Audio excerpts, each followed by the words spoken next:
Lur, wayahe masak sik lur. Segmen iki arep takjak gawe urang keju alias udang keju sing lagi kondang nyang kalangan Gen Z.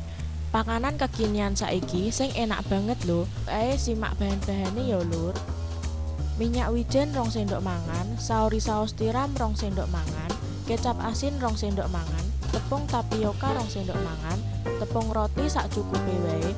Bariku tambahi merica, penyedap, uyah, gula sakcukupe wae, ora nganggo ukuran ya lur.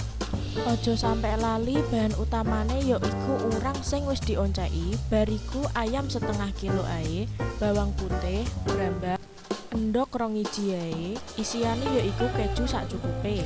Siapke brambang sakcukupe, bawang sakcukupe, dialuske terus digoreng.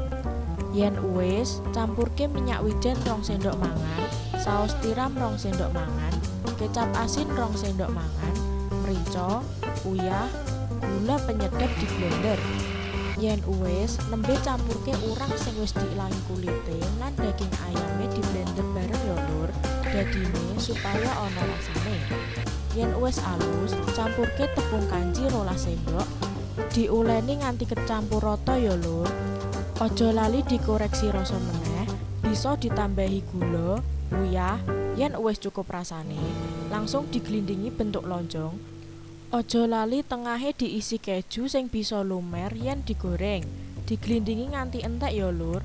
Yen wis kabeh, langsung dikukus sekitar 15 menitan. Lek wis adem, bisa langsung dicemplungke nyang endhog sing wis dikocok, terus diglundungke utawa dicampurke nyang tepung roti, diwolak-walik nganti ketutupan kabeh ya lur.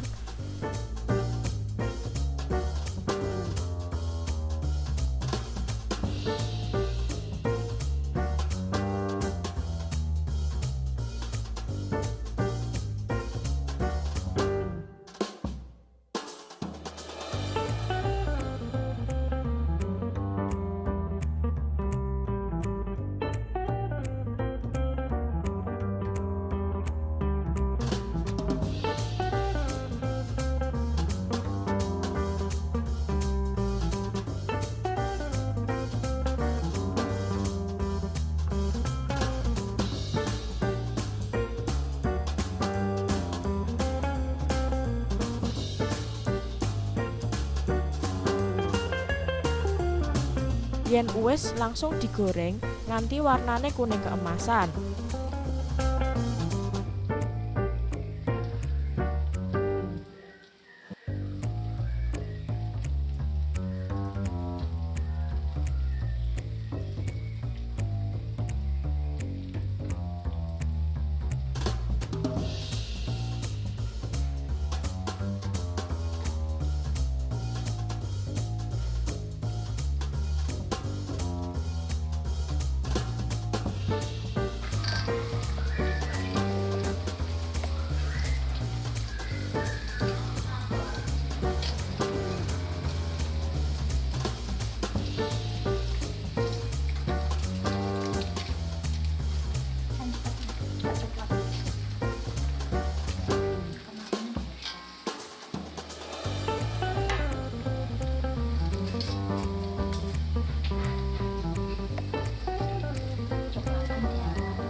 Wah lur, rasane mantep lho.